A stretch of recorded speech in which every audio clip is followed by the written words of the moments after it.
ఏంటి బావ వీళ్ళు ఇలా తయారయ్యారు అనేది అంటూ ఉంటుంది ఇంద్రాదేవి. ఆ మాటలకి సీతారామయ్య అయితే అవును వీళ్ళు ఏంటి ఇలా తయారయ్యారు, నేను ఇల్లు కట్టడానికి డబ్బుల గురించి ఆలోచించకపోయినా ఎంత దినగా ఉండేవాడిని, అసలు పరువు మనము 100 సంవత్సరాలుగా కాపాడుకున్న పౌరుని వీళ్ళు ఆస్తి కోసం కొట్లాడుకొని దాన్ని నాశనం చేస్తున్నారు. అది వింటే బాధగా ఉంది బుజ్జయ్ అనేది అంటూ ఉంటుంది.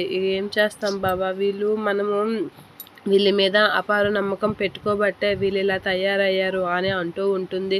అయినా నేను ఇందులో కట్టిన ప్రతి ఇసుక మీద ప్రతి దీని మీద పరువు ప్రేమే ఉంటుంది. అలాంటిది వీళ్ళు అవేమీ అవసరం లేకుండా ఆప్యాయలతో సంబంధం లేకుండా ఆస్తి ఆస్తి అని కొట్టుకు చేస్తున్నారు. అసలు ఏంటి అని అంటూ ఉంటుంది చిట్టి.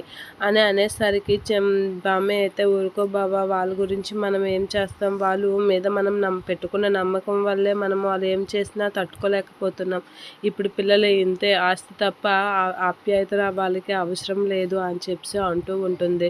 అయినా వాళ్ళ గురించి మనం ఎక్కువగా ఆలోచించకూడదు అని చెప్పి అంటూ ఉంటుంది. ఇక అంతా జరగాల్సింది జరుగుతుంది. మనం ఎంత బాధపడినా వాళ్ళ నిర్ణయాలు మార్చుకోరనే విషయం నాకు అర్థమయ్యింది. మన మాటలకి విలువ ఇవ్వడం కూడా మానేశారు అని చెప్పి బామ్మ అయితే అంటూ ఉంటుంది. సీతారామయ్య అయితే బాధపడుతూ ఉంటాడు. అయినా వీళ్ళు ఎప్పుడు ఎంత చూడు ఆస్తి అనే అంటున్నారు తప్ప ఒక్కరు కలిసి ఉందామని అనడం లేదు.